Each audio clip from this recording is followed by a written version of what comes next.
Welcome back, viewers, to LBS Responds To episode number 102.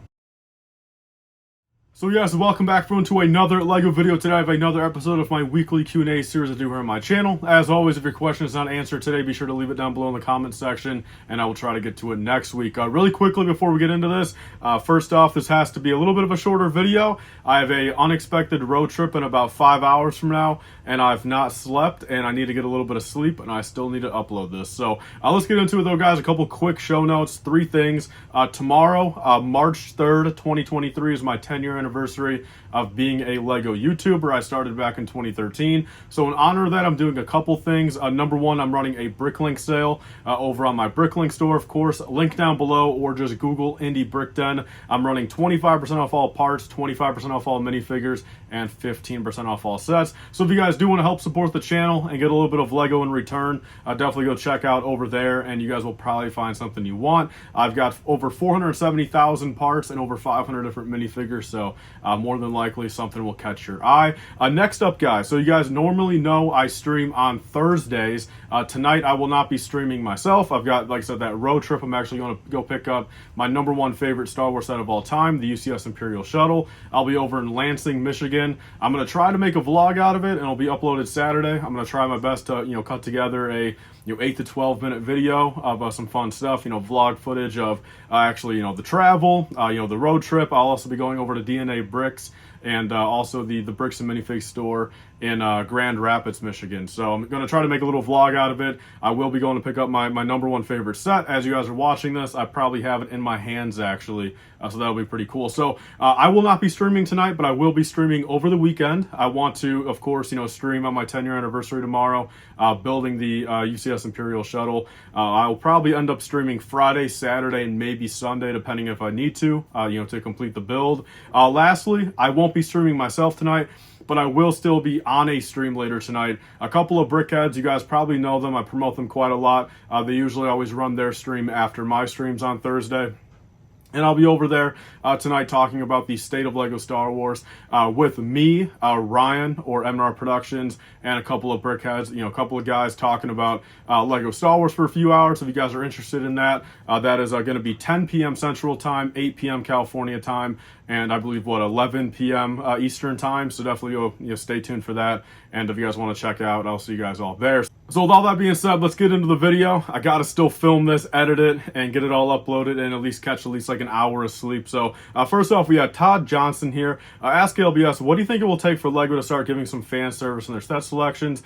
So I think the #1 thing would be, I think Jens, the LEGO Star Wars head designer, has to retire early. I wish nothing bad on him. I wish him perfect health. I wish him, tons of fortune. I think he's probably got a pretty good pension working for LEGO for all those years. I want him to retire, go into the nice hills of Denmark, grab himself a beautiful mansion, and finally just relax after 24 years of LEGO Star Wars designing. So I think once that happens, I think we'll be getting a little bit more fan service, a little bit more listening to the fans, a little bit more fan votes, and overall I'm just very curious to see what that era of Star Wars is once that guy leaves. And again, I wish him all the best.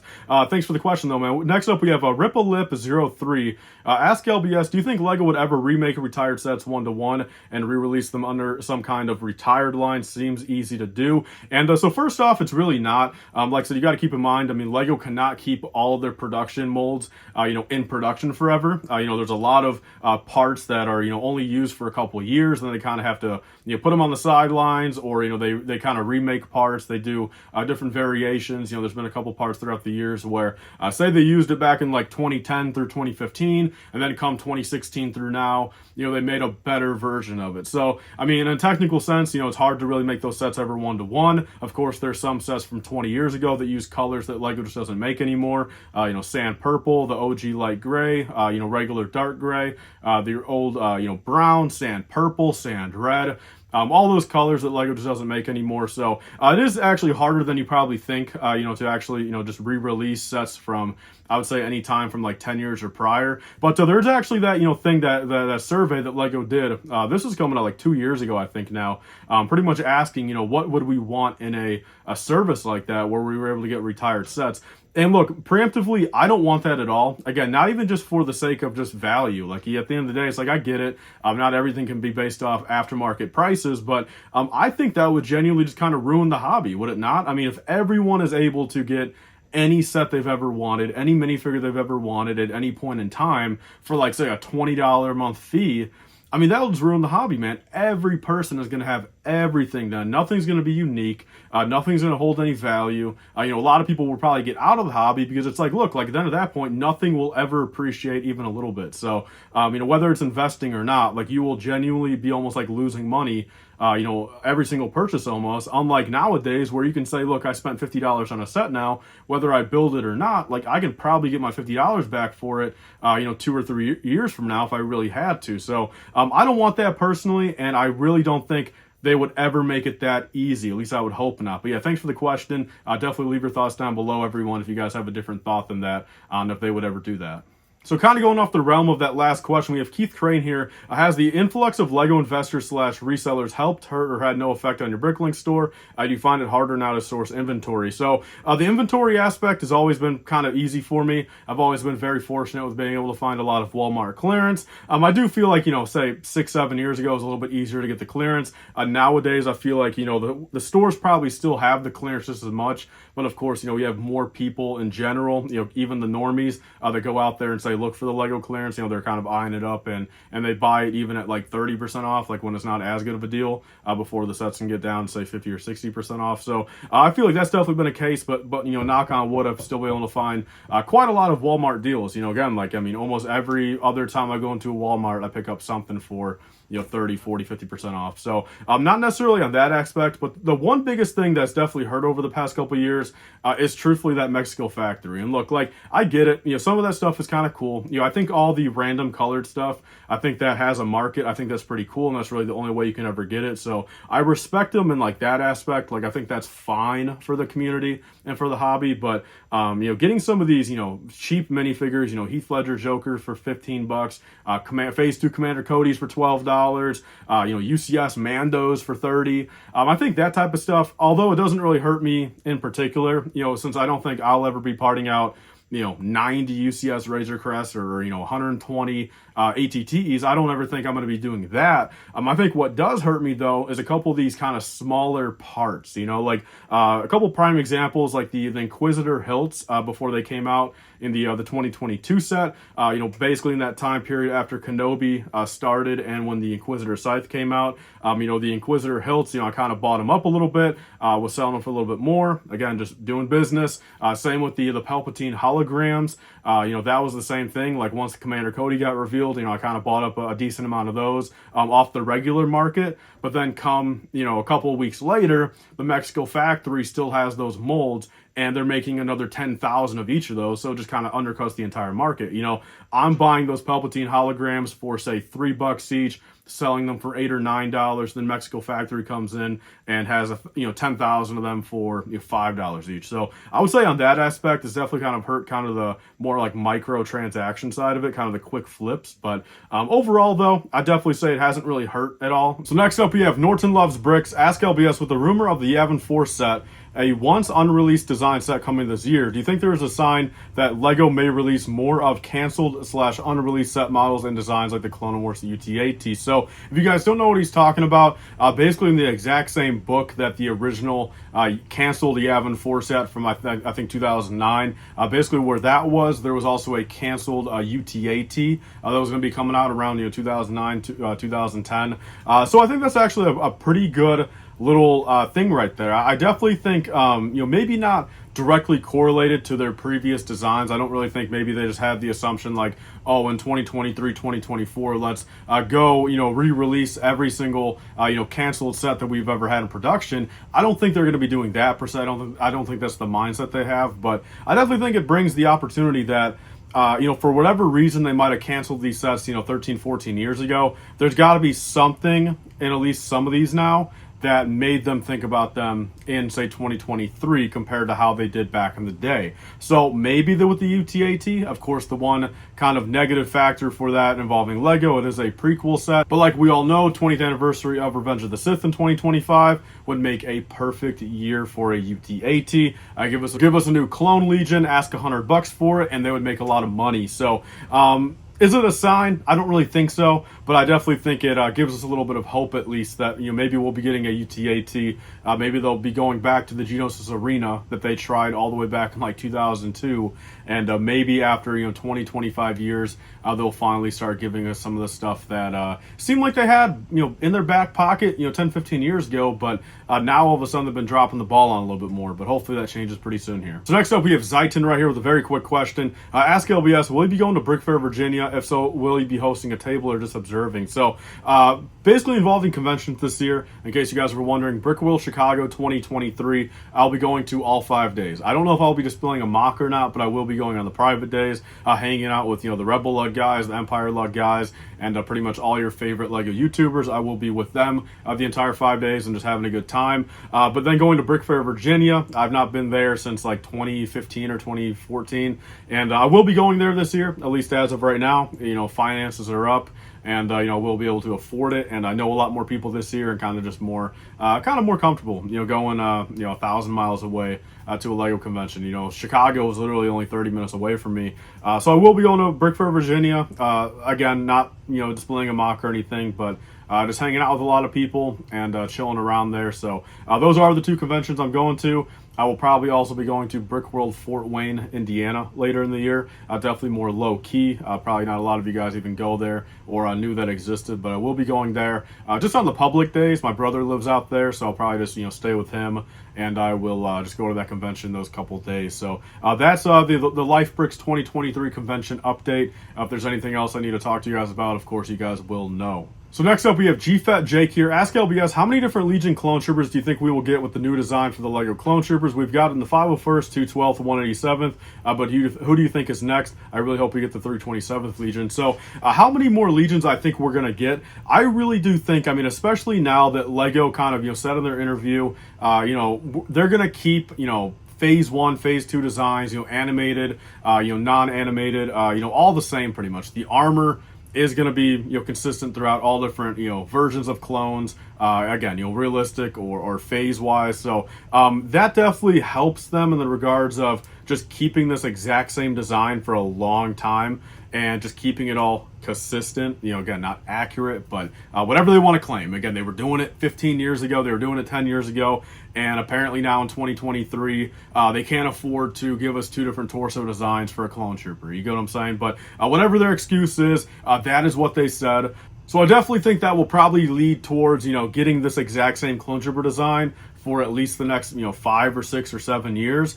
Maybe how we call this 2020 style, maybe they'll have in 2030 an update. You get what I'm saying? Or at least, maybe at that point start doing two different, torso designs, per phase or animated or realistic maybe at that point. But who do I think the next Legion will be?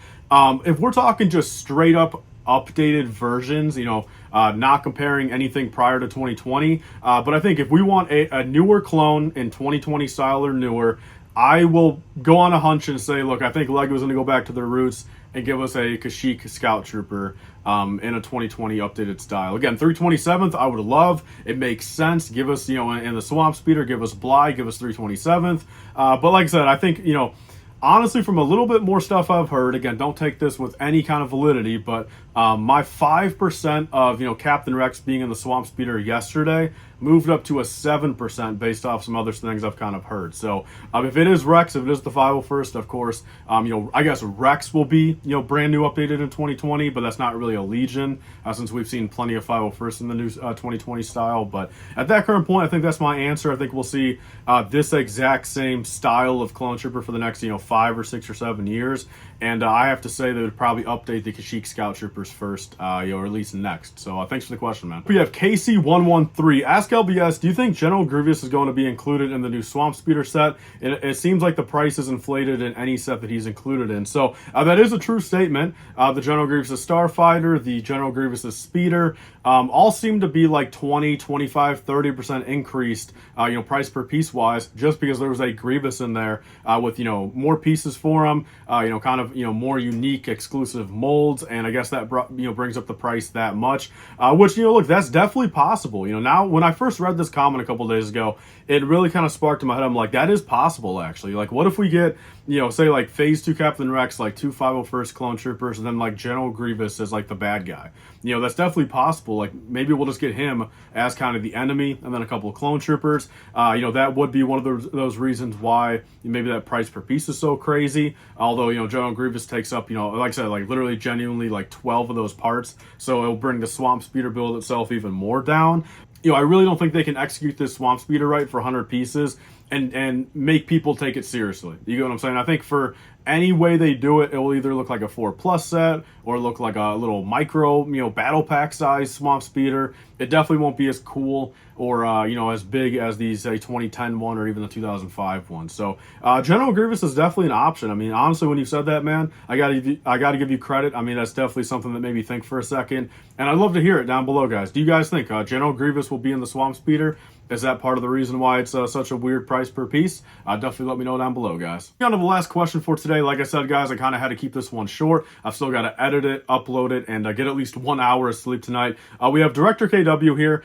Pretty much long question short is asking, with the 2023 sets seeming to be pretty, sucky this year, pretty much a bust. Do I think that next year could be a redemption year, and pretty much how I think LEGO should do it to make it a better year next year? And look, first off, we don't know for a fact that the 2023 sets will suck in the summer. Like, we just don't definitively know that yet. From everything we're kind of hearing about it, it definitely seems like a pretty lackluster wave, but they could definitely come back and give us good minifigures, give us exclusive minifigures in those mechs, give us a nice clone set for the Swamp Speeder, and definitely do a couple other things, a really nice, $650 set later in the year.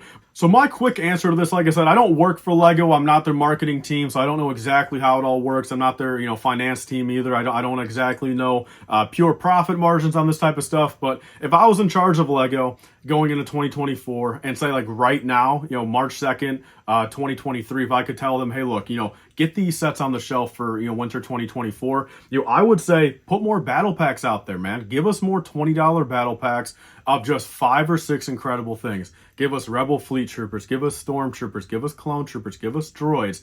You can't tell me that's not profitable for LEGO. You make a $20 battle pack, clearly you've marked them up enough now where it's like you're making money. If you weren't making money at $12, if you weren't making money at $15, I would certainly hope you're making money at $20 now, So if they give us $20 battle packs and give us all those different legions, where, again, us as fans now, whether you're a normie, whether you're a pretty hardcore collector, you can start building up your armies, which that's what everyone wants. Everyone, whether you want to admit it or not, if you have the money for it and you have the means to get it, a nice $20 battle pack on the shelf of 4 Rebel Fleet Troopers right now, dang well, look, you don't lie to me. You would go buy 5 of those and build up your Rebel Fleet Trooper army. But say right now, when they're like $6 each, they're not easy to get. You have to go on Bricklink, go on eBay. You're thinking to yourself, hey, look, I don't need that. But dang well, if you're at Walmart picking up your frozen pizza for the week and you go down the LEGO aisle and you see, 6 different $20 battle packs, you're going to pick up one of those every single time you walk down that LEGO aisle. I think all of us would. So I think, look, I mean, that would definitely, I would hope so, at least increase their sales. You get what I'm saying? Like, I would strongly, think so.